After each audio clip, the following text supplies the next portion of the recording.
Sweet friends, how are we? I'm currently on a little walk down to our hanging spider down to our local cafe just to get some donuts. They are possibly the best donuts around us. They rival Randy's, I will say that if you are familiar with this area.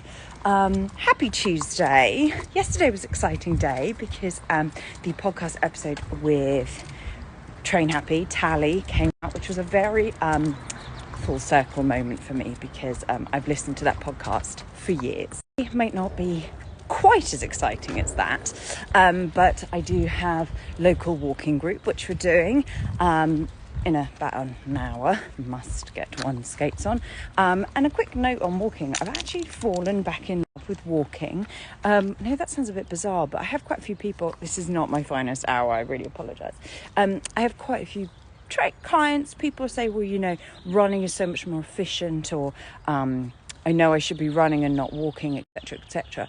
And it's kind of like, who really told us that we should be running? And it's something I've battled with for a while. Actually, in the podcast, I talk about running a little bit because I've kind of fallen back in love with it because I'm doing it with better half, and only because I'm doing it with better half. I interrupted that waffle to pick up Manchego's doodie, you're welcome, and repost something that Jamelia and Jamil posted. Anyway, yes, who told us that walking or that running was better than walking?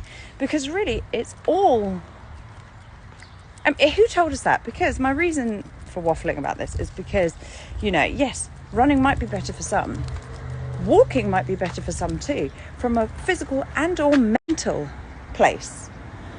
The baby wants to smell everything. I primarily focus on calories burnt.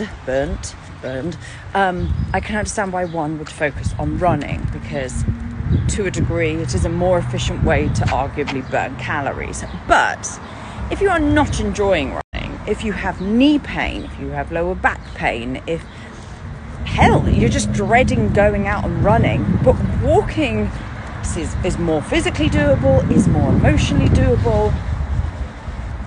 If you just enjoy walking more,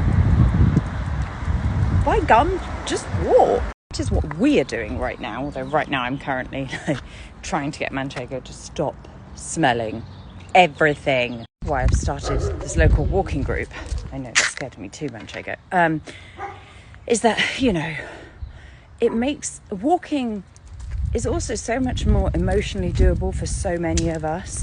Running can be really quite intimidating. Sometimes walking can be a segue into running, but sometimes walking is just less daunting, less, you know, it has less of an association with pain, whether that's physical pain or emotional pain.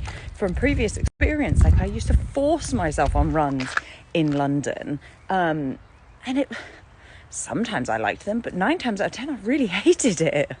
Really, this is just a waffle to say whatever form of movement you enjoy or, you know, is doable is valid. It doesn't need to be validated by being the most sweaty, being the most calorie burning efficient, being the most difficult. Whatever form of exercise that you enjoy is sustainable for you, feels good for your body emotionally and physically, is valid.